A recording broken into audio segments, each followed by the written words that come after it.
Good afternoon, everyone. So today, the Biden-Harris administration, wow, the levels. Should I start? Do I sound like echoed? Yeah. Okay. Well, sorry. Here we go. Today, the Biden-Harris administration took new actions to tackle hidden junk fees by proposing a rule that would end excessive overdraft fees. For too long, some banks have charged extreme overdraft fees, sometimes $30 or more, that often hit the most vulnerable Americans the hardest. Today's proposal by Consumer Financial Protection Bureau would cut the average overdraft fee by more than half, saving the millions of families that pay these fees an average of $150 a year. That would add up to save Americans $3.5 billion a year. Unfortunately, some Republicans in Congress continue to defend the rights of big banks to exploit their customers. President Biden believes it's wrong that some companies rip off Americans simply because they can, and his administration won't let them.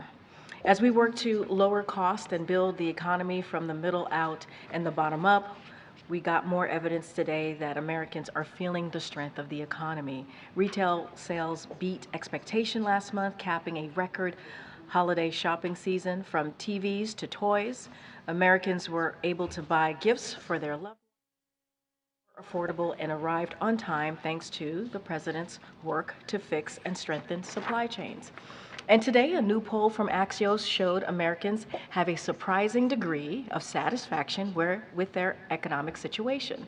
The poll showed Americans are optimistic about their finances. 63% say their finances are currently good, and 85% believe they will get better this year. That's not an accident. That's Bidenomics at work. The volumes are incredibly weird right now. Did we get that fixed? Okay, I think so. All right. And now, as you all know, today we're joined by my colleague, Admiral John Kirby, who's here to discuss the United States' continued response to the ongoing and escalating attacks by the Houthis in the Red Sea. With that, I think it's all fixed for you now, Admiral. So that was very weird. It's like a gremlin was attacking. Afternoon, everybody. Look, as you all saw, the United States today designated the Houthis as a specially designated global terrorist group. We took this action because of their continued reckless and indiscriminate attacks on ships transiting the Red Sea and the Gulf of Aden. These attacks are a clear example of terrorism, violation of international law, and a major threat to innocent lives and to global commerce. Now, just a couple of points. First, today's designation targets the Houthis, not the Yemeni people. The United States remains the world's leading donor of humanitarian assistance for Yemen. We recognize that more than 15 million people in Yemen are still in desperate need of food, water, medicine, and we are taking a range of steps to ensure that these sanctions preserve the ability of aid organizations to be able to deliver all those much-needed supplies. Second, this designation takes effect 30 days from now, and the reason for that is it will give us time to work closely with those aid organizations to make sure that they understand all the ramifications of this designation, answer all their questions, and be able to provide enough context for them to have a measure of assurance as they continue to provide that humanitarian assistance. Now, look, if the Houthis cease the attacks, we can certainly reconsider this designation. If they don't, as the President said, we will not hesitate to take further actions to protect our people and the free flow of international commerce. Matt? Thanks. John, can you talk a little bit about why the President decided not to redesignate the Houthis as a foreign terrorist organization, which obviously would have restricted some of that aid? Is it purely because of that humanitarian assistance piece? Yeah, you sort of answered the question. This particular designation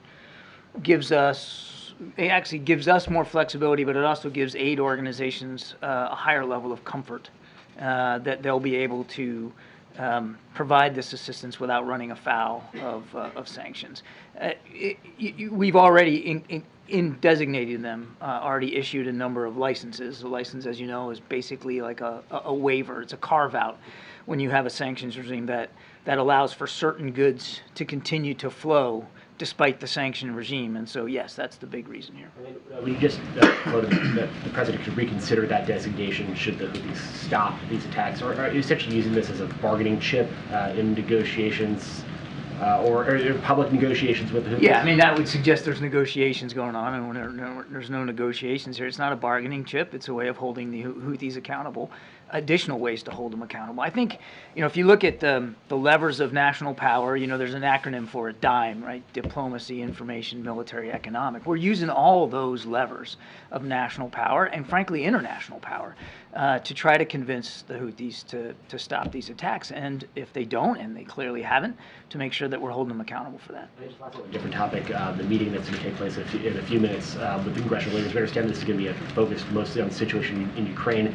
Is there a version you can provide publicly? What are lawmakers going to hear from the national security staff that you have not already telegraphed publicly about what's happening on the ground? Well, again, I don't want to get ahead of the discussion, and I suspect that in that discussion there could be some classified content that they'll discuss. But in the main, this will be an opportunity for the president and for the national security team to make sure that members of Congress fully understand the desperate, urgent need for weapons and capabilities for Ukraine to continue to flow. As you know, the last security assistance package was December 27th. There hasn't been one since. There won't be one unless or until we can get some funding. And it's not as if the war stopped just because our aid stopped.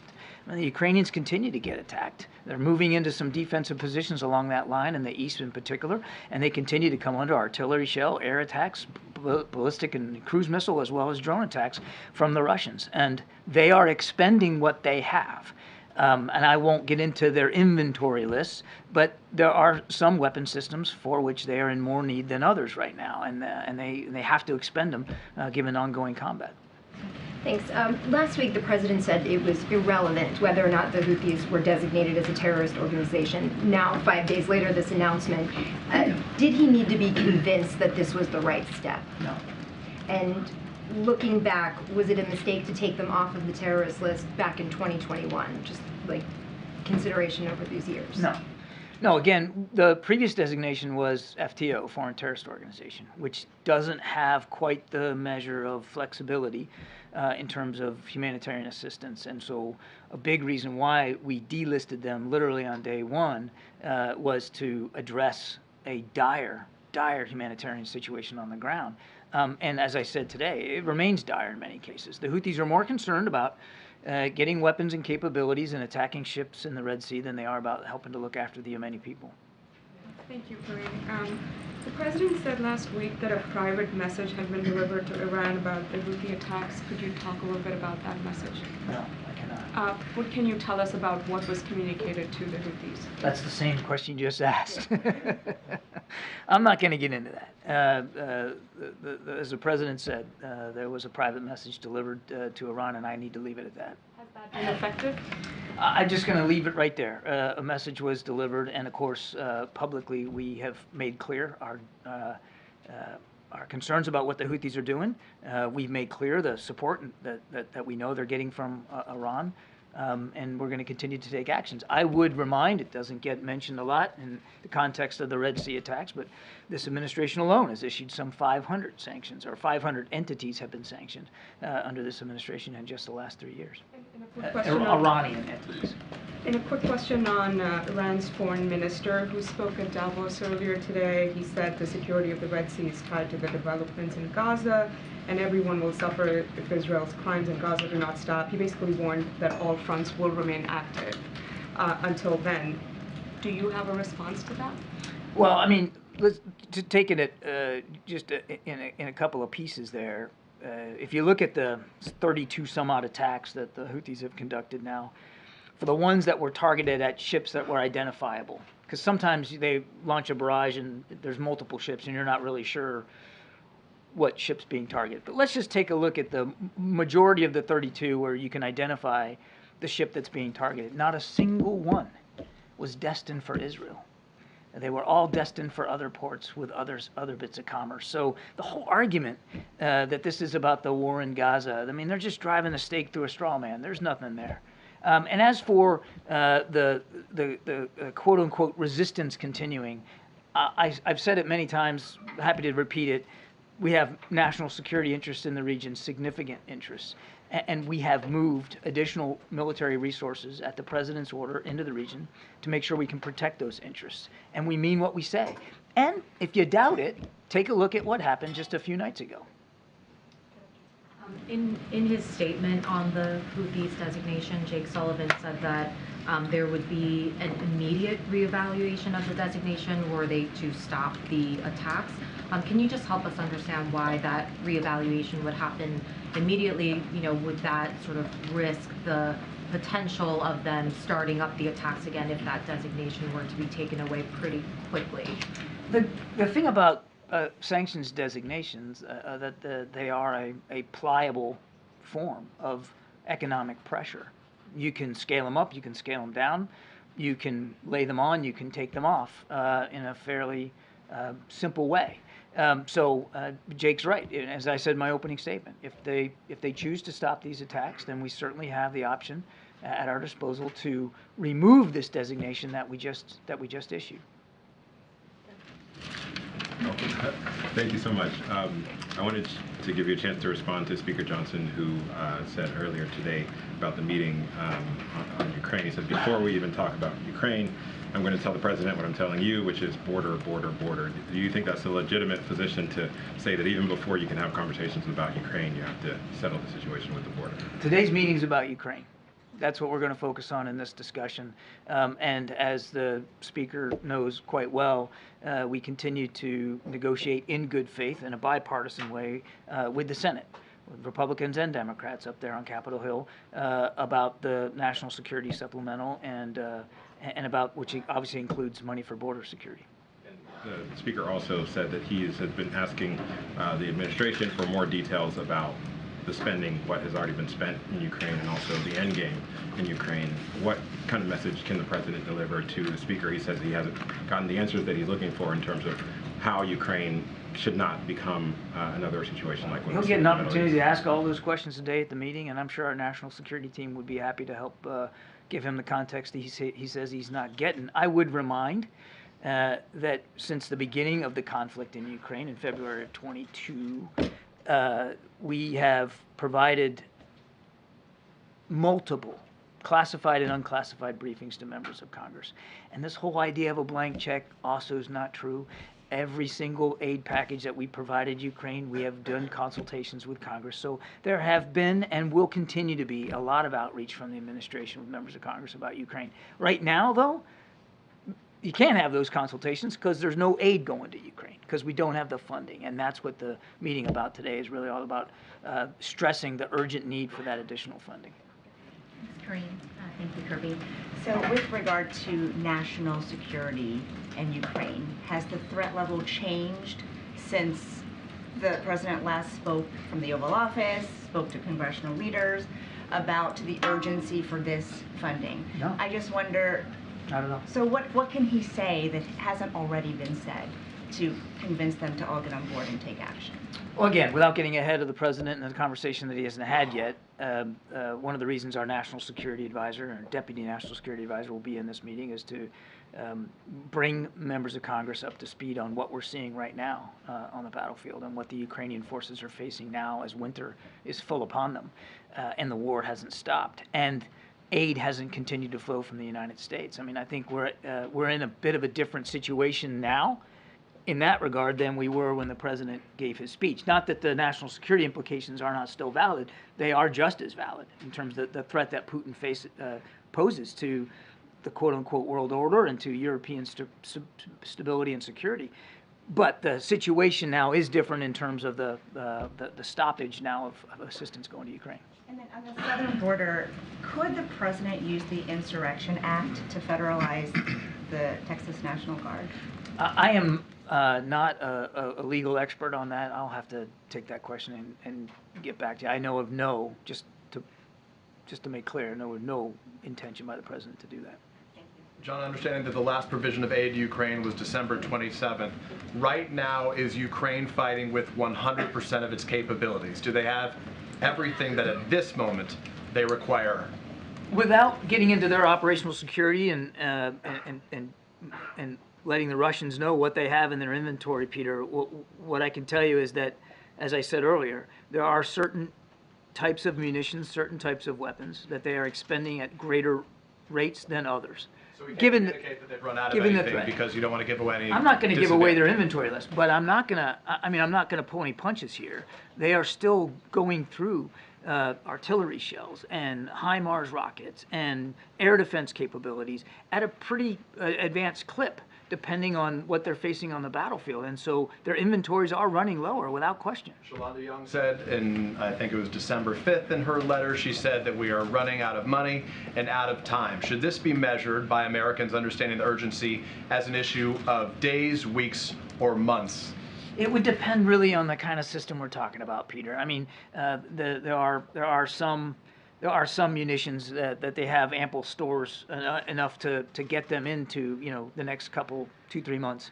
There are others where they don't have that kind of time, and a lot of that depends on what Russia does and what they have to defend against. One of the key capabilities right now for them is air defense, because the drones and the missiles keep flying from the Russian side and they're not stopping. So air defense is definitely one of those critical capabilities. Just a quick follow-up on the conversation that started here yesterday. We've been asking about the Houthis now. Defense Secretary Lloyd Austin, fortunately, is now recovering. He's no longer in the hospital. He and the president last spoke one-on-one December 6th. The last it was publicly read out. They shared a conversation that took place on December 9th. There have been at least 3 separate strikes, the 11th, the 12th, and the 16th, against the Houthis in that time, a time during which the two haven't spoken. So our understanding is they haven't shared a call, at least dating back to the 9th, for more than a week. Is that normal that he wouldn't speak to the defense secretary with 3 separate operations in the course of that time? My dates are messed up, but I know the last time they spoke was last Friday.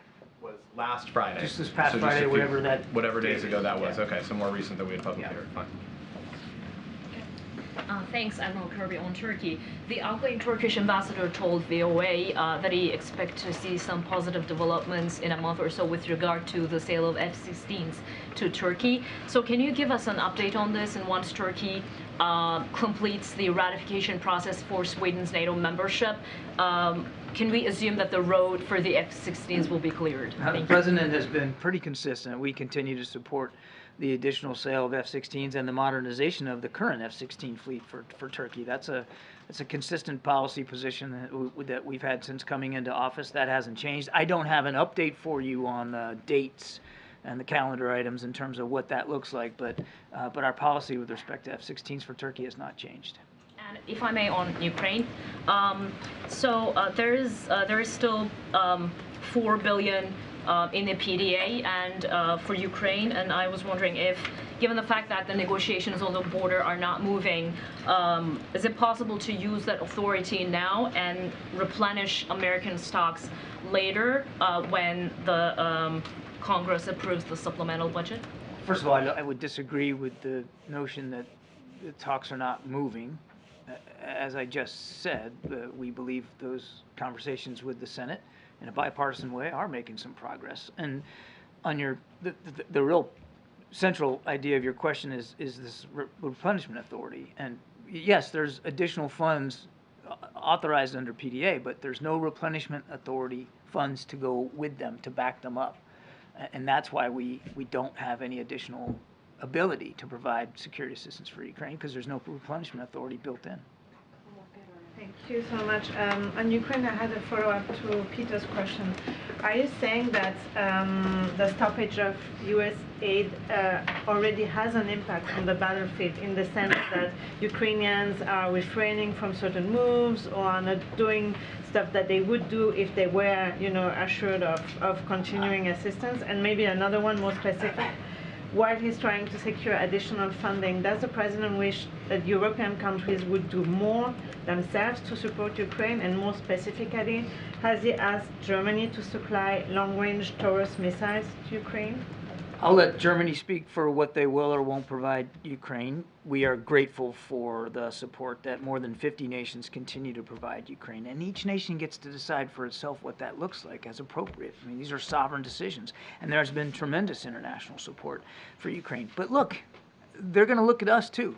they're going to see how the United States reacts here. And I think we can expect that some nations may take cues from the United States. If we just pack it in and can't get the funding and decide that's it, we're not going to provide anything more for Ukraine, you can certainly see where there might be other nations who might feel like they want to follow suit here without our leadership. American leadership matters here. On your first question, I certainly won't speak for Ukrainian military commanders and what they are deciding to expend on the battlefield or not, but you can, I certainly wouldn't be surprised if they aren't making battlefield decisions right now that are affected, those decisions are affected, or I should say informed by the uncertainty as they look to the West, as they look to the United States for additional support. Thanks a lot, Karine. John, the air campaign by the U.S. has not had a noticeable impact in terms of deterrence with the Houthi rebels. What makes you think that this terror designation will change that in any way? It's part of, as I said, a suite of tools at our disposal to hold them accountable. And I just want to remind that the attacks last week, the large attacks that we conducted, were designed to disrupt and degrade Houthi offensive capabilities, and we believe we did that. That doesn't mean that we eliminated every single missile they own or every drone they can fly or every radar system that they operate. But we believe it had good effect on degrading their capabilities to conduct attacks. And as I said at the end of my opening statement, we will take further action if we feel like we need to. They have a choice to make. They continue to have a choice to make. The right choice is to stop these attacks. If they don't, we'll continue to act appropriately. Do you happen to know if the EU is going to take similar action to designate the Houthi rebels a terrorist organization in the way the U.S. has? I do not. No coordination with them on this front? I'm not aware of any prior coordination with the EU specifically on this, and you'll have to talk to EU officials about whether they're willing to take a similar approach. Yeah, when was the last time President Biden spoke on the phone with Netanyahu? There has not been another call since the last one we read out. I don't have the exact date in front of me. It's been more than 20 days, I think. Thanks, John. Over the weekend, the NSC issued a statement in response to a HuffPost report on the administration's post-war plans in Gaza, stating that the quotes attributed to U.S. officials in the story were quote-unquote made up. HuffPost has been seeking an apology and a retraction at the insinuation that their reporter made up or fabricated quotes in this story. Can you tell us on what basis did the NSC issue that statement? Why is the NSC suggesting that a reporter made up quotes? The issue, as I understand it, Sabrina, was related to a document that was purported to exist that was in this article, and the quotes from the purported document were not accurate, and that was the issue. The issue was that whoever was reading out this document was reading things that there's not a record of a document that says those things. Because NSC said we stand by our original statement, which seemed to just generally imply that the quotes attributed to U.S. officials broadly in the story were made up. Obviously, as I said, HuffPost is seeking an apology and a retraction. Do you have any reaction? This wasn't an attempt to question the journalism or to cast aspersions on journalistic ethics.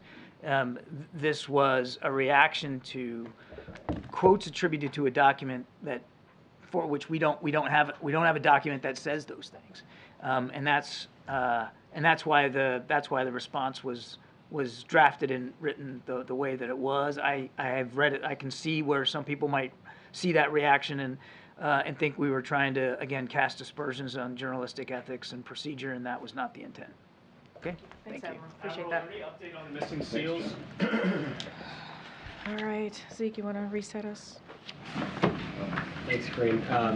The meeting this afternoon, can you talk about what the president hopes to accomplish? Is he trying to get a deal here, walking out of this meeting today? So, as the Admiral said, this focus on the meeting today is going to be on Ukraine. and making sure that Congress, the congressional members who attend, understand that we need to continue to support for Ukraine. He's going to particularly underscore that if we abandon Ukraine, there will be consequences, right, to Ukraine, to the people of Ukraine, to the people who've been fighting for their democracy for so long. And let's not forget, they're fighting against the aggression from Putin. So we have to be really clear here. A failure to act will certainly means that it will not be helpful to our national security. So, and history has taught us that if we do not, get involved and stop a dictator, we see what could happen. It could actually put our national security at risk. So that's going to be the focus today. It's going to be on Ukraine and really laying out why it's important to continue that support that we've been providing them. But if it's good, the negotiations right now on immigration are taking place with the Senate. If the president has the speaker here, will he discuss immigration with the speaker? So, look, I'll say this. The president obviously is welcoming congressional members here. He's open to hearing whatever conversations that they want to have, right? And so it is important, to have these conversations, obviously, in a bipartisan way. So that may come up. I certainly don't want to get ahead of those conversations, but the purpose of this meeting is about Ukraine. That is the purpose of this meeting, and that's what the president wants to really lay out, and the urgency to continue to support Ukraine, and why that's needed now, and how that affects our own national security. So that is the purpose. But of course, members of Congress are going to come, and they're going to have things that they want to talk to with the president. We certainly welcome that.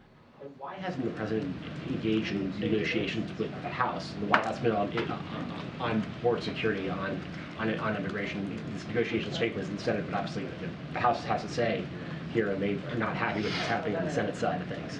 I mean, look, the House went home in mid-December, right? While the negotiations were occurring and happening in the Senate in a bipartisan way, obviously Republicans and Democrats, and here at the White House, we were having those conversations, trying to find a bipartisan agreement.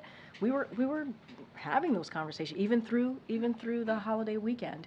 The holiday break, and they decided to go home.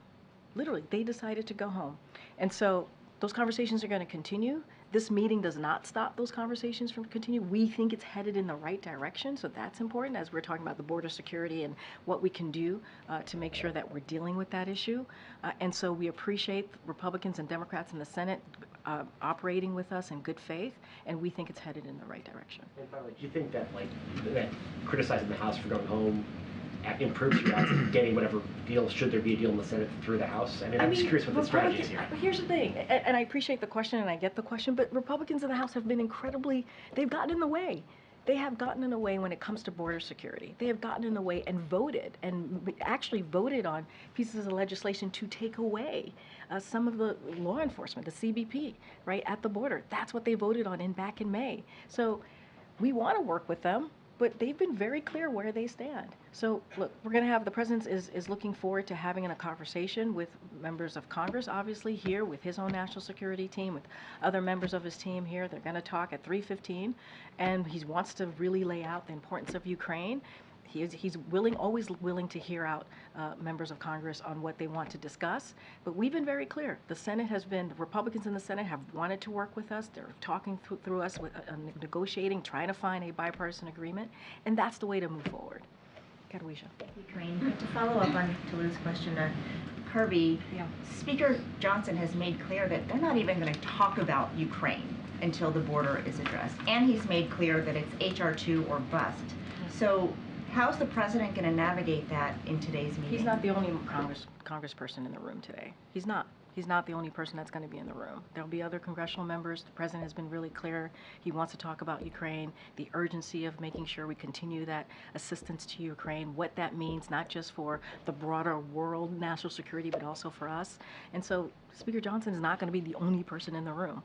And so, look, but obviously, the president's going to bring people together. He wants to hear from folks, and so he's willing to hear what these congressional members want to talk about. But the purpose of this meeting is to talk about Ukraine. What can you get done without Speaker Johnson and? I'm not saying we can't. I'm not saying that. I'm saying he's not. You're saying if he wants to talk about about something else, like border security, how can the president manage the conversation? There will be other people in the room, and I think folks understand that there is a national security importance of having this meeting. That's why the president is bringing folks together. And not only that, let's not forget, they're going to hear also from his national security team as well. Some people who won't be in the room are members of the press, and in the past meetings with congressional leaders have been open. Is there a reason why today's is closed?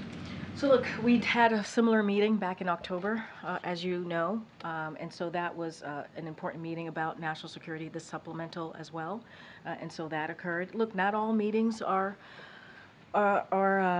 public or have a press component. The president, as you know, has a long track record in Washington D.C. of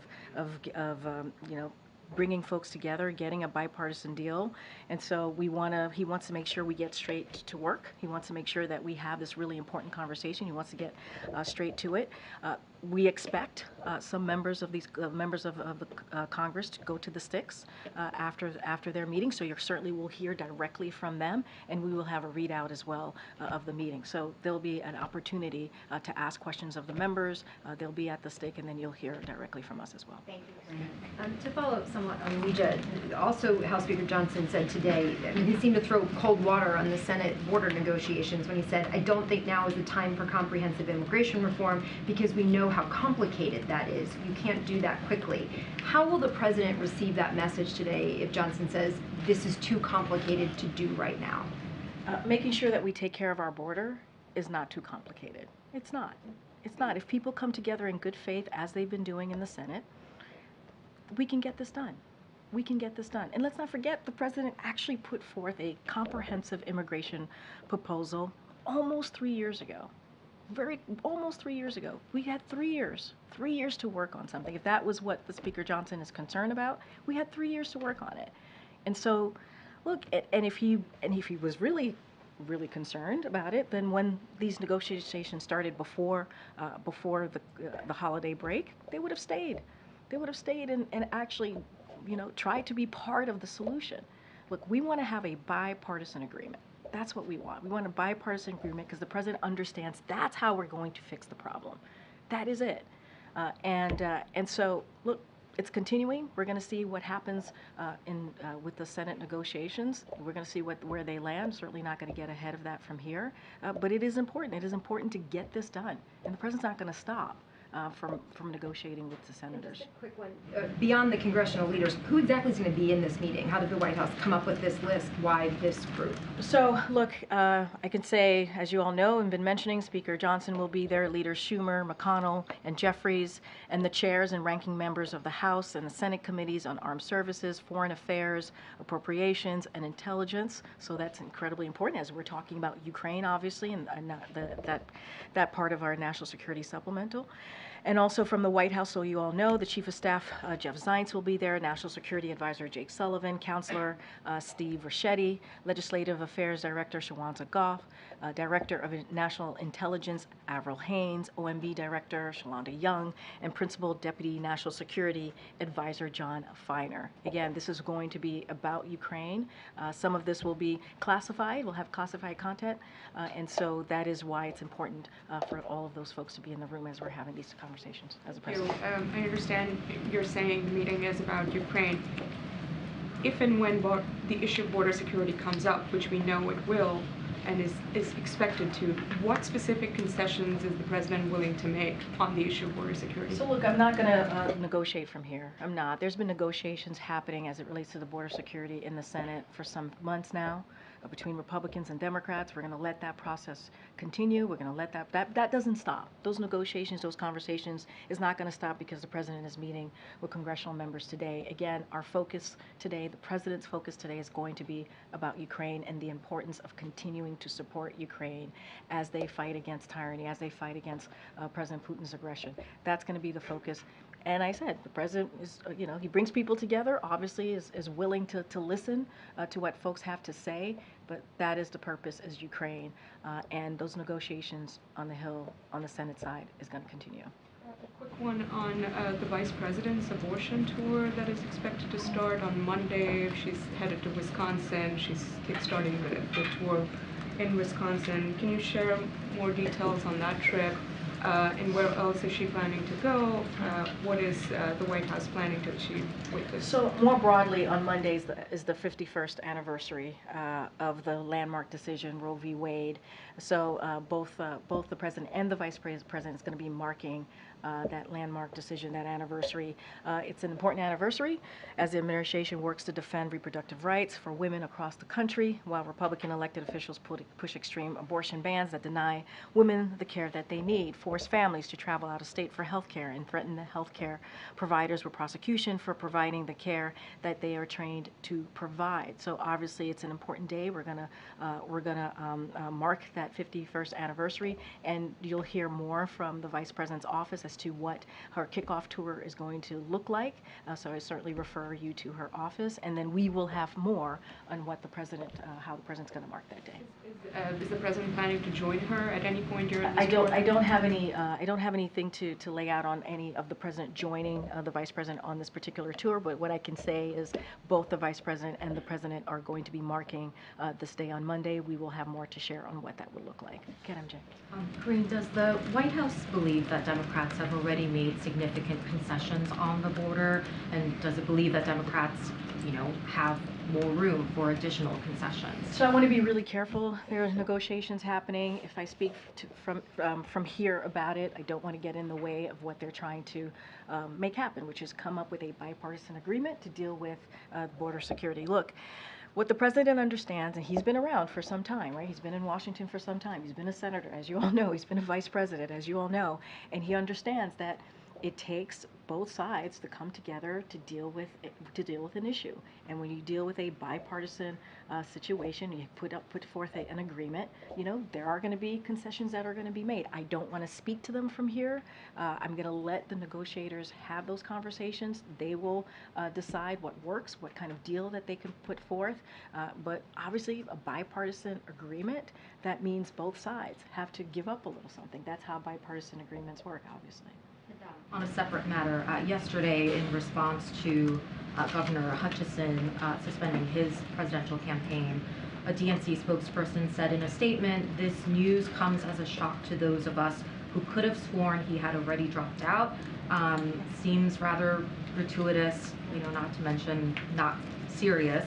I just wonder if the tone of that statement reflects how President Biden views the governor and views his now suspended campaign. No, I appreciate the question. This is something that we definitely want to address. President Biden has deep respect for Governor Hutchinson and admires the race that he ran. The president knows him to be a man of principle who cares about our country and has a strong record of public service.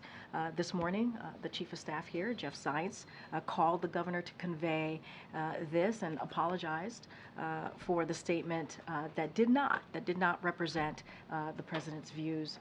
So again, as I just stated, Jeff Zients called the governor to apologize on behalf of the president, and it did not reflect his views. So if there was an apology that was conveyed to the governor, was any action taken or was anything communicated to the decision by the DNC to put this statement out?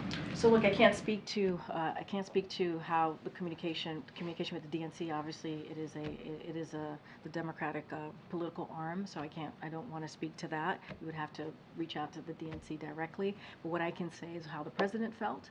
It did not represent his views. We apologize to the governor. He respects the governor's public service, and we just wanted to make that very clear. Go ahead, sir. Yeah, another question on the border.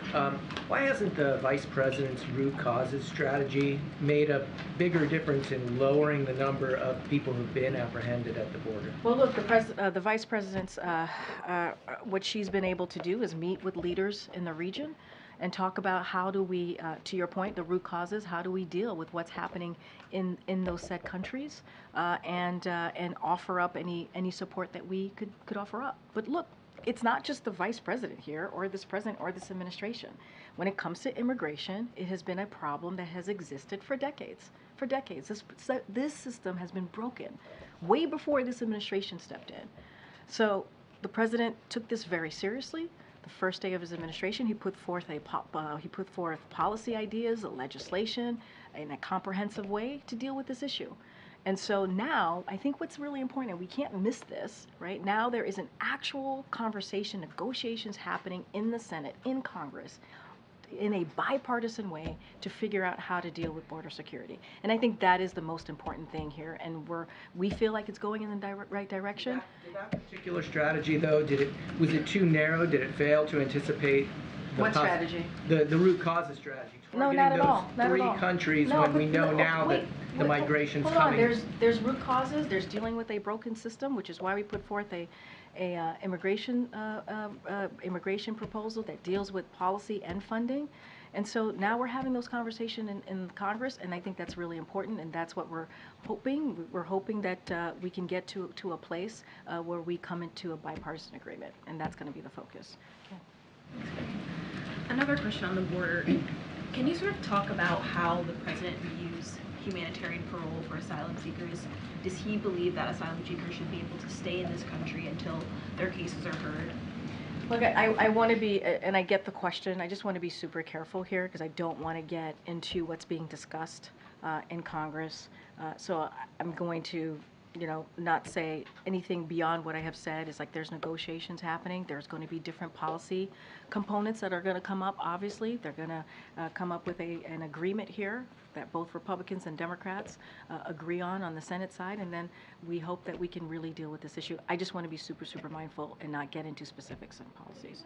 The basic principle of someone seeking asylum, does the president believe they should be able to if they have legitimate concerns? Obviously, we've been very clear about that, but I just want to be super careful. I don't want to go into a rabbit hole about each policy and what the president supports or believes in, because there are negotiations happening.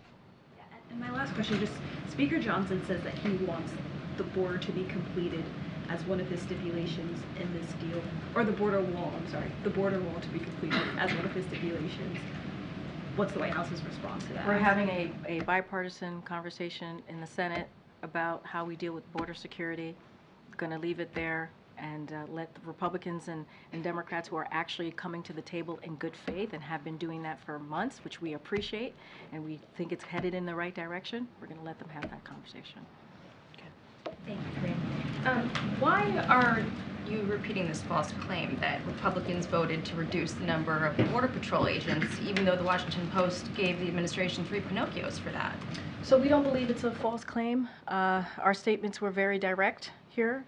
Last year, House GOP voted, and not only did they vote for it, but they touted their Limit, Save, Grow Act. That's the act. Well, and they vowed that it would never affect Border Patrol. They voted for and touted it, right? This is an act. And this would have forced the elimination of 2,000 Border Patrol agents. That's what this act that they touted, that they voted for in the House. So that was their proposal, and that was what they voted for back in May. They clearly stated at that time that Border Patrol, also veterans benefits and entitlements would never be impacted by any of the reductions. And also the bill never had any appropriations in it. So this claim that you guys are rolling out, it's the White House applying White House math to a bill that never had any appropriations, and moreover, the administration or the members in Congress who put this together vowed that it wouldn't affect these things. So the reason I ask is because it's just to voters, don't you think they know the difference between what is a truthful statement and what is spin, and is it insulting to them at all to keep saying it when it's just not true? One thing that the president does not do is insult voters or American people, to be more exact, because I want to be careful about this, what I can say about this upcoming election. What I will say is, if you look at the bill, this act that they touted, that they voted for, House Republicans back in May, it was very clear that it would have forced the elimination of 2,000 Border Patrol agents. That's what that act would have done. We were very direct about that. We were very clear about that. This is what they touted. This is what they put out there. This is what House Republicans voted for. I mean, that's where they are. They have gotten in the way every time we are trying to deal with the border. House Republicans have gotten in the way. So we appreciate the bipartisan conversation that we're having with Republicans, let's not forget, with Republicans in the Senate, that's why it's bipartisan, and Democrats, on dealing with the border. House Republicans get in the way. They wanted to literally eliminate 2,000 Border Patrol agents in this particular act that they touted, that they voted for back in May. Notwithstanding all of the fact checks on that, if you're saying that, the White House, the president doesn't want to, insult the American people, will the administration then amend its separate statement that imply that Texas officials were responsible for the deaths of 3 migrants when, in fact, they had nothing to do with it? They had already been dead for an hour by the time Mexico told anyone in the U.S. about it, and the administration admitted as much in their court filing. They acknowledged that in their court filing, but the statement from the White House implies that Texas was responsible, and a number of outlets were forced to issue corrections and editor's notes because of that White House statement. So will the White House amend that statement? So let's be sensitive here. 3 people died. 3 migrants died. 2 children and a woman. That was devastating. Devastating situation, heartbreaking situation. So let's be really mindful of what we're talking about here. I want to take a step back and just as you're talking about our statement, look, as I mentioned, a woman and 2 children died. They drowned near Eagle Pass, which is, as I said, devastating, and that Texas officials blocked Border Patrol from accessing the area. That's what was happening at that time. Our statement is consistent with DOJ's filing. As the DOJ filing said, there was an ongoing emergency situation that Border Patrol was blocked from accessing. There were other migrants in the water as well. But I'm just saying there was an ongoing. The White House statement the White House statement says that Texas officials blocked U.S. Border Patrol from attempting to provide emergency assistance. There were other migrants in the water. Then why wasn't that included in the statement? There were other migrants in the water. That's what you were referring to. Our statement is very much consistent with DOJ filing. Anything else specific you want to know about that, I would certainly refer you to DOJ. Okay, Peter. 3 college students, Palestinian college students, were shot in Vermont in November. I know you're aware of that. Yeah. Nearly 2 months have passed since that time. They're speaking out publicly now for the first time. Has President Biden or this White House spoken to those individuals or their families in the period since? First of all, obviously we offered up our sympathies, and obviously we're devastated to hear about this, and it's glad to hear that they are recovering. We don't have any readouts to give you on any conversation that we've had with these 3 students. The president, obviously, and other members of the White House have spoken with regularity with those who have been held hostage in Gaza, recognizing the circumstances are very different. Nonetheless, the White House does reach out to individuals of all sorts of communities, certainly marginalized communities and circumstances not too dissimilar from this. So why wouldn't the White House reach out to these individuals? It's a very good question. I just don't have, it could have happened. I just don't have a readout to share with you at this time. Even without a readout, could you just confirm to the press corps at some point if it did happen so we can be accurate, and if it didn't, just let us know? Absolutely. Happy to let you know, but it's hard for me to say, to confirm or not, okay. if they We'll wait out. for your confirmation either Absolutely. way. Thanks, Thank Peter. you. Appreciate that. Okay. I think I have one more that I can go to. Go ahead, Owen. I haven't called on you in a while. Way in the back. Karine, good afternoon. Good afternoon. By any chance, is the White House following the trial in Hong Kong of pro-democracy advocate Jimmy Lai? So the U.S. strongly condemns the prosecution of pro-democracy advocate and media owner Jimmy Lai in Hong Kong under the PRC-imposed national security law. The U.S. renews our call for the immediate and unconditional release of Jimmy Lai, who has been in prison under Hong Kong's national security law. The United States will continue to closely monitor developments with this and other prosecutions under the national security law. He's convicted, and many call this a sham trial, and that his conviction is virtually guaranteed from the outset, and he's still got weeks to go this trial. But if he's convicted, I know you don't have a crystal ball, but what will the president do in that likelihood? I don't want to get into hypotheticals from here. We just condemned. I just very forcefully, strongly condemned the prosecution of Jimmy Lai, and so we're going to continue to do that. And obviously, we're going to monitor the situation closely. I just don't want to get it ahead in getting into hypotheticals or how this is going to turn out. But obviously, we strongly condemn. And I think Thanks, it's Karine. I gonna want to be ask the you last about one. ships being redirected around the Red Sea. Freightos tracked shipping costs and found that the ships going to Europe, the weekly cost for containers going to Europe are up 386% from last October. Costs going to North America are up 99%. So when does the White House feel like this could start putting pressure on prices and pass it on to the consumer? So look, obviously, our national security team here and our economic teams are closely monitoring the evolving situation in the Red Sea. It's something that we're keeping close eye on. But what we've seen so far is that the impact of the ongoing conflict has had limited impact on the U.S. supply chains and energy prices. Diversions of vessels from the Suez Canal and to the Cape of Good Hope has not had major impact on availability of products in the U.S. or capacity at the West Coast ports. Again, our teams are going to closely monitor this. This is our national security team and also economic team. We're going to monitor this, but we haven't seen an impact at this time. And one last Friday, the president was at a coffee shop in Pennsylvania, and he seemed to be surprised that the smoothie was $6 and how expensive it was. I'm curious, so is the president now realizing the costs that Americans are bearing? So look, when he went over to you all to the press corps, he was having a good time, right? Offered up to as you know, offered up to buy them coffee. There was a big group there, and he made sure everyone got coffee and pastries. So I just want to make that really clear. His comment was $6, and I'll do it anyway. I hear you, and that let's not forget what the trip was about. The trip was about small businesses, right? There have been 16 million small businesses that have started and filled out for applications. That's a big deal. That is really important. What that means is that they have the confidence, small businesses, folks who are starting them, have the confidence in the economy to start a business. And that is, I think that's also really important too. And the president was able to do this, or we've seen Americans able to start, file for applications to start small businesses because of the American Rescue Plan. By the way, no Republican voted for that. And so it's gotten the economy back on its feet, and also given the confidence for small business owners to start, all right, for people to start a small business. 16 million applications that we have seen. And so I think that's important. And look, you know, Republicans don't want to do that, right? They're not interested in that at all.